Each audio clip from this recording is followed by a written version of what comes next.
নমস্কার, আমি সোনিয়া। আজকে নিয়ে এসেছি নিরামিষ পনিরের তরকারি। আপনারা চাইলে ভাত বা রুটি দিয়ে পরিবেশন করতে পারবেন। তাহলে দেখে নিন পনির দিয়ে বানানো এই সুন্দর নিরামিষ রেসিপি। বানাতে কি কি লাগে?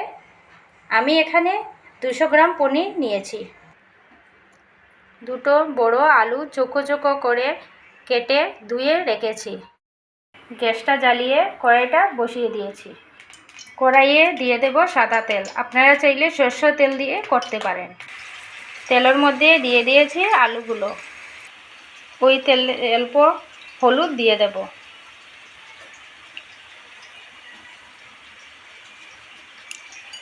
দিয়ে ভেজে নেব।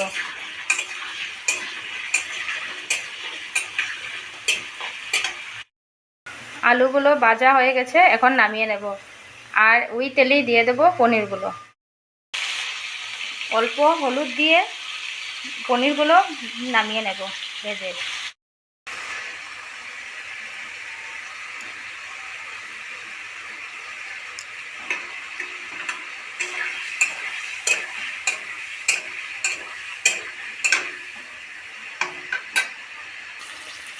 পনিরগুলো ভাজা হয়ে গেছে, এখন নামিয়ে নেব। আলু আর পনির ভেজে নামিয়ে নিয়েছি। এখন তেলে দিয়ে দেব 5 ফোড়ন সম্বাস। এখন এতে আলুগুলো দিয়ে দেব। দিয়েছি অল্প হলুদ ও লঙ্কার গুঁড়ো,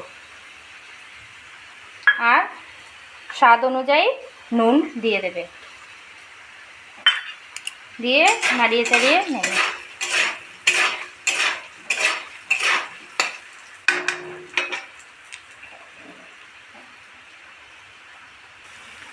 আলুগুলো সাতলানো হয়ে গেলে জল দিয়ে দেব।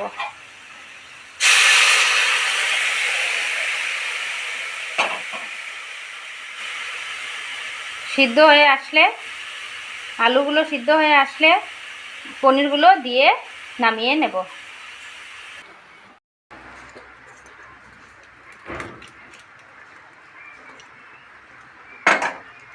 এতে অল্প ঘি দিয়ে দেব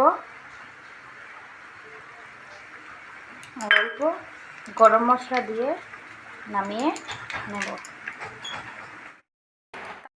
তাহলে তৈরি হয়ে গেল আমাদের নিরামিষ পনিরের তরকারি। আপনারা খেয়ে বলবেন কীরকম হয়েছে।